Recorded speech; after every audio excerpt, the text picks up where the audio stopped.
Assalamualaikum warahmatullahi wabarakatuh. Selamat pagi, salam sejahtera bagi kita semua. Ya, mudah-mudahan Anda semua selalu dalam keadaan sehat, selalu dalam lindungan Allah SWT, sehingga tetap bisa beraktivitas dalam kegiatan sehari-hari. Ya, hari ini kita masuk pertemuan 3 ya pada mata kuliah kita statistik.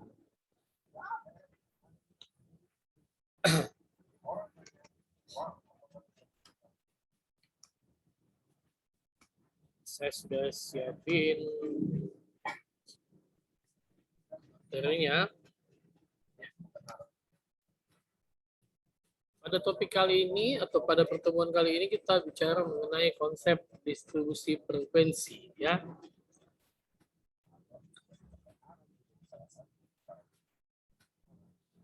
Seperti kita ketahui pada uraian terdahulu, data merupakan sejumlah fakta dan informasi tentang sesuatu keadaan yang mana merupakan fenomena atau suatu masalah yang diterima, baik berupa angka, kata-kata, atau bentuk lain, baik lisan maupun juga tulisan. Ya, maka data tersebut akan bermakna kalau diorganisasikan dengan baik atau diolah, dianalisis, dan ditarik kesimpulan dari data itu. Data disusun dengan baik ya dari yang rendah sampai yang tinggi, namun data juga dikumpulkan melalui penelitian ya, dan menggunakan sampel yang besarnya cukup banyak. Maka data tersebut dapat ditata dalam berbagai bentuk sehingga menjadi lebih efektif atau lebih sederhana dan mudah dipahami, serta dalam pengolahannya juga lebih mudah dianalisis. Ya, itulah kira-kira gambaran dari distribusi frekuensi. Kenapa? Dalam distribusi frekuensi yang kita pahamin adalah frekuensi itu menyatakan banyak ya. Jadi pada dasarnya frekuensi itu menyatakan banyak, sehingga distribusi itu adalah mendistribusikan.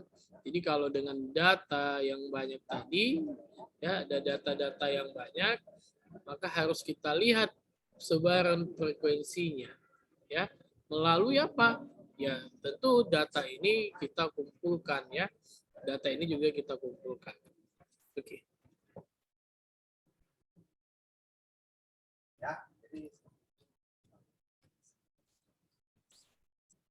Yang pertama distribusi frekuensi tunggal dan bergolong. Maksudnya bagaimana? Ya kalau dia tunggal itu pastilah tunggal satu bilangan, ya kan. Tunggal itu terdiri dari, kalau dalam distribusi frekuensi atau dalam ilmu statistika, tunggal itu dimulai 0 ya, 1, 2, 3 sampai 9. Ini masuk dalam tunggal. 0 ini bukan kosong, kalau kosong tidak ada nilai, tapi 0 ini masih ada nilai ya. Oke. Yang pertama distribusi frekuensi yang tunggal ya. Ini lagi tunggal ya, datanya tunggal. Andai kata jumlah responden sedikit ya, ingat respondennya sedikit, maka penataan data dapat dilakukan dengan menyusun data tersebut berdasarkan rendah, ya kan? Ada rendah kepada yang tinggi. Sebaliknya, tetapi kalau n respondennya, jadi n-nya ini mempengaruhi cukup banyak atau range ya, range data ini, range datanya yang tertinggi kepada yang rendah cukup luas, maka sebaliknya dalam bentuk distribusi bergolong. Jadi ini ada nilai tes dari 35 orang mahasiswa. Nah, ini datanya ya. Ini datanya, ada data 35 orang. Oke. Data tersebut dapat kita susun ya dalam bentuk distribusi frekuensi tunggal sehingga agar mudah dipahami. Artinya, kalau data yang saya sampaikan ini adalah data hasil pengukuran. Data ini masih dalam bentuk sebaran. Artinya, sebaran merupakan hasil penelitian boleh, hasil pengukuran boleh, atau pengamatan, sehingga sebaran datanya dalam bentuk sebaran. Jadi kelemahan dari data sebaran ini adalah tidak mudah dibaca atau cara bacanya sulit ya, sulit untuk dibaca, sulit untuk dibaca.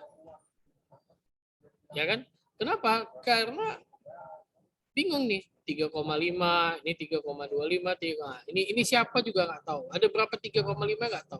Anda harus hitung ulang lagi. Atau 3,0 dihitung 1, 2, 3, 4, itu lama. Maka kita akan buat data tersebut ke dalam bentuk tabel, ya kan? Dalam bentuk tabel. Jadi nih, misalnya nilai 3,8. Kita mau ambil dari nilai yang tertinggi. 3,8 itu ada berapa yang 3,8? Ya. 3,8. Ini 3,8 itu hanya satu ya. Nah, ini 3,8 itu hanya satu.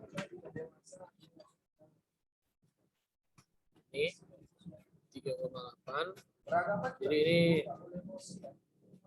satu aja ya. 3,75 ada berapa? 2.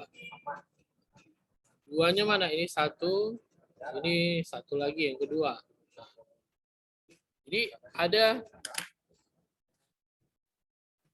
3,6. Ada satu ya.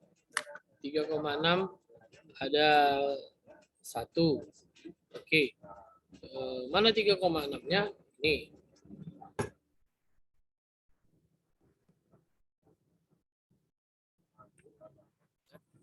Ada 3,5, ada 3,25. Ini sebaran data ini Anda dapatkan, tally-nya ini Anda dapatkan. Ini tadi satu ya. Saya biar ini satu. Jadi frekuensinya satu. Inilah yang dimaksud dengan sebaran data ke dalam bentuk data tunggal. Oke. Maka tabel distribusi tunggal kemudian disempurnakan dengan menghilangkan kolom tally sehingga menjadi lebih baik. Nah ini kalau kita hilangkan kolom tally-nya,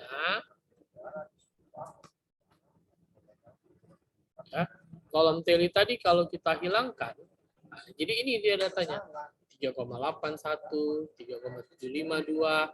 Nah inilah kalau kolom tally tadi kita hilangkan. Apa guna tadi kolom tally? Tally itu hanya untuk menghitung saja, ya tabel bantu saja. Tapi kalau sudah dalam bentuk pengolahan data, ya ini data yang mau kita olah, ya n-nya sebanyak 35.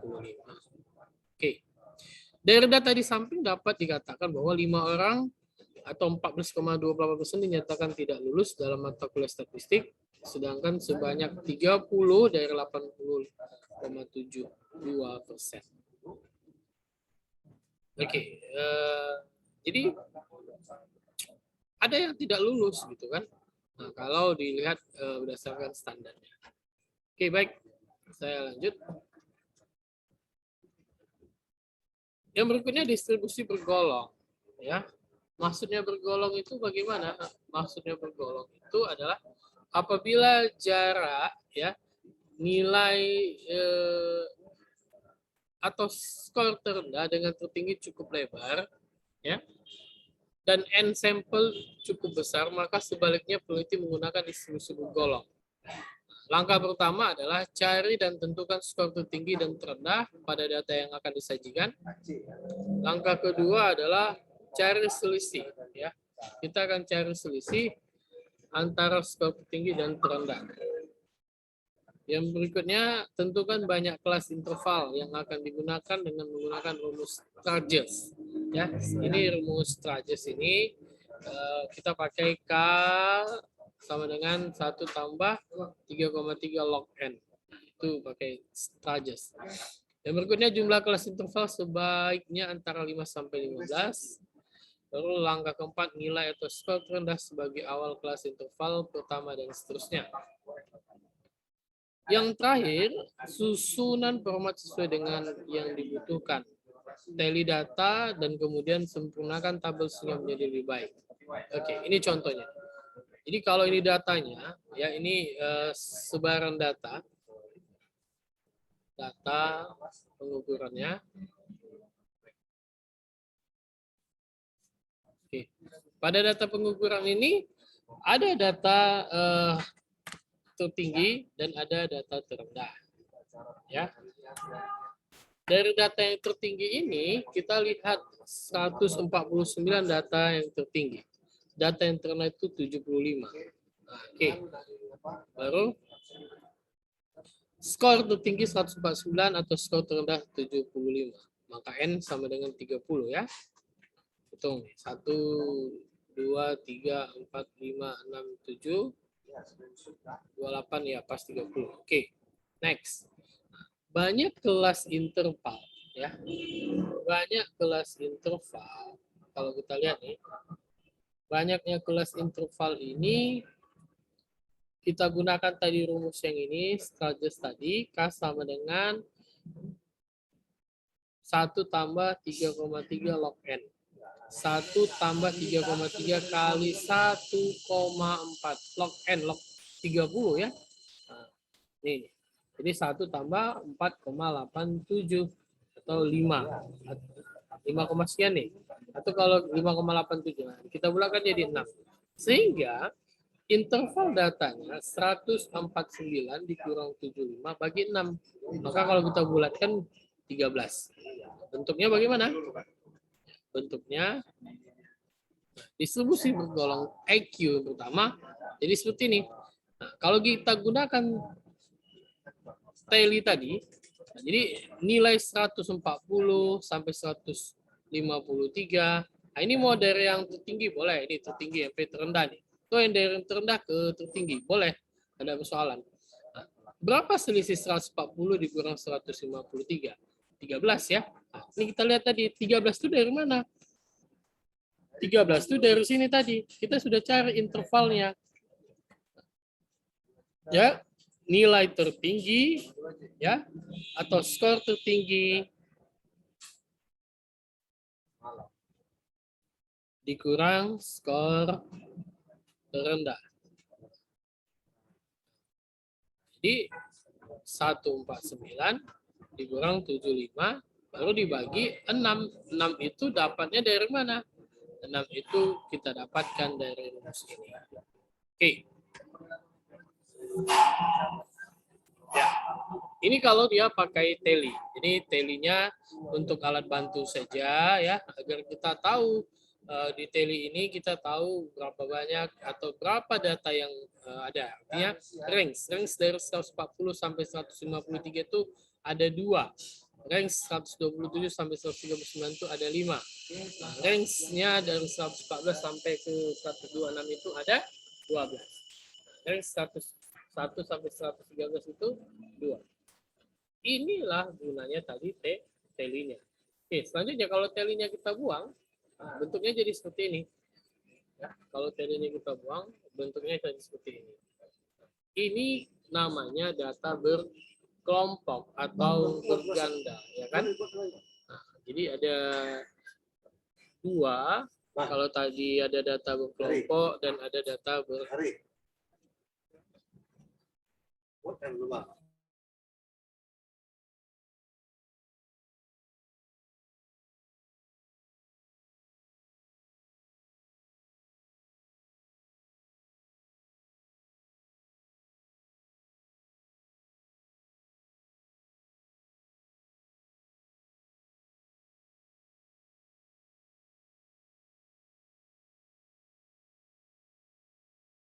Oke, kita lanjut lagi. Ya. Oke. Nah, ini. Jadi kalau dalam data ini tadi sudah, nah ini sama nih ya, tulisannya sama. Jadi kalau telinya kita hapus ya, maka inilah jadi datanya. Inilah bentuk dari data yang kita inginkan tadi. Oke.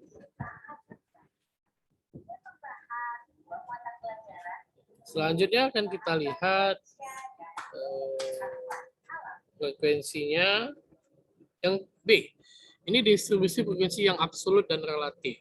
Artinya, dalam distribusi frekuensi absolut adalah suatu distribusi bilangan yang menyatakan bahwa banyak data pada suatu kelompok tertentu yang distribusi ini disusun besarnya apa adanya saja. Ya, jadi contohnya, misalnya tadi kalau kelasnya absolut, absolut maksudnya dia lihat nih frekuensinya berapa nih. Nah, kalau frekuensi absolutnya itu 2, 5, 12, dan seterusnya. Tapi ini ada relatif. Relatif itu 0,07, 0,167. Kenapa dia dikatakan relatif? Ini tadi, frekuensi relatif ini, kalau kita ambil adalah berdasarkan satu kelompok tertentu, jadi bilangannya itu menyatakan data pada suatu kelompok tertentu. Ya, nah, jadi dua ini hanya dari distribusi frekuensi yang ini tadi dia 0,067 gitu. Itu maksudnya. Jadi kalau kita totalkan ini semua 1,00. Jadi frekuensi relatif itu totalnya semua 1,00. Oke. Saya lanjut. Oke. Baik, ini frekuensi satuan dan kumulatif. Nah, jadi ini distribusi frekuensi satuan merujuk kepada banyaknya data atau frekuensi pada kelas interval tertentu. Sedangkan distribusi frekuensi kumulatif adalah distribusi frekuensi yang menunjukkan jumlah frekuensinya pada kelompok kelas interval tersebut. Nah, ini hanya buat saja frekuensi kumulatifnya seperti apa gitu kan. Jadi misalnya 140 ke 153, frekuensinya 2. Tapi frekuensi kumulatifnya itu berapa gitu. Nah, kumulatif jumlahnya semua ya kan. Nah, kumulatif. Jadi di sini 30, 28, 23, 11. Nah, ini kumulatifkan gitu. Dikumulatifkan maksudnya berapa dasar atau berapa bentuknya gitu. Ya kan? Jadi sehingga dalam frekuensi kumulatif ini kita mengetahui batas kelas atau intervalnya itu berjarak, jadi 140 ke 153. Ada 2 datanya, ya kan? Tapi frekuensi kumulatifnya. Jadi kemungkinan itu bisa sampai 30 gitu. Nah, itu didasarkan apa? Tadi datanya itu kan ada datanya N-nya ada 30. Jadi pertama itu ada 30. Selanjutnya nanti dikurangi 2. Jadi di sini 28. Nah, selanjutnya dikurangi 5. Selanjutnya jadi 23. Oke, dikurangi 12. Tinggal 11. Frekuensi kumulatifnya pada yang sini ya.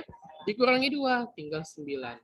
Next dikurangi 8 lagi, tinggal 1. Nah, inilah frekuensi kumulatifnya. Oke. Baik, saya lanjut. Frekuensi total atau absolute numerik selalu sama dengan frekuensi kumulatif yang terakhir. Artinya, frekuensi kumulatif ini sering digunakan untuk mencari median atau nilai tengah ya. Nah, ini untuk mencari median. Nanti kita bicara median. Kita bicara dulu masih masalah distribusi frekuensi ya kan. Frekuensi kumulatif sering juga disusun dalam bentuk distribusi kumulatif ya, kurang dari atau lebih dari atau sama dengan. Nah, seperti contoh nih. Kalau ini kurang dari, ya kan? Dan ini lebih dari. Artinya ini kurang dari. Jadi data itu lebih kecil dari 153. Berarti berapa lebih kecil dari 153? Nah, berarti dia 152, ya kan? 151, itu lebih kecil. Kalau ini lebih besar sama dengan 153, berarti lebih besar nih. 153, 154, dan seterusnya. Ini penggunaan dari interval lebih besar, lebih kecil sama lebih kecil atau lebih besar sama dengan. Ya, saya pikir itu untuk pertemuan pada hari ini sedikit saja, karena kita hanya bahas mengenai distribusi frekuensi. Jadi supaya Nanda semua paham mengenai distribusi frekuensi. Oke, berikutnya akan saya berikan ya tugas lah ya, tugas agar Nanda semua memahami bagaimana cara membuat distribusi bergolong tadi atau berkelompok ya. Nah, ini buatlah ke dalam bentuk tabel seperti yang dijelaskan pada distribusi frekuensi bergolong, absolut dan relatif, satuan dan kumulatif. Nah, ini nanti dikumpul 2 atau 3 hari ke depan, jadi paling lama itu ya. Tapi kalau bisa hari ini enggak. Tapi kalau yang jangan lama-lama kali ya. Nanti lama-lama kali sempat basi dia. Oke. Nanda semua itu pertemuan pada hari ini, nanti kita bisa diskusikan, Nanda bisa bertanya kalau ada yang tidak paham atau ada yang kurang mengerti mengenai pertemuan hari ini, kita diskusikan ya. Ini sudah pertemuan kita yang kedua dalam bentuk video. Seperti saya yang sudah sampaikan, nanti akan ada beberapa kali. Nanti kita akan review semua materi-materi yang sudah saya sampaikan ini agar kita dapat melihat sejauh mana keberhasilan atau proses pembelajaran yang dapat berjalan. Itu saja yang perlu saya sampaikan pada hari ini. Mudah-mudahan Anda semua paham ya. Jadi materi ini kita gunakan bagaimana kita bisa menunjang dalam kehidupan kita supaya Anda semua paham mengenai cara mengolah, mengelompokkan data, karena ini adalah data yang saya kasih contoh ini adalah data yang sifatnya masih pengukuran. Oke? Nanti tinggal Nanda ubah ke dalam bentuk tabel. Itu saja dari saya pikir mudah-mudahan pertemuan kita kali ini bermanfaat ya. Oke.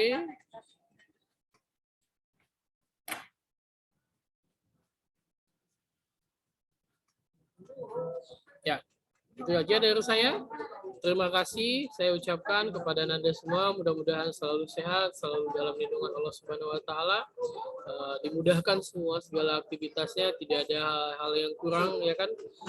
Itu saja. Terima kasih. Wabillahi taufiq wal hidayah. Sampai ketemu di pertemuan berikutnya. Assalamualaikum warahmatullahi wabarakatuh.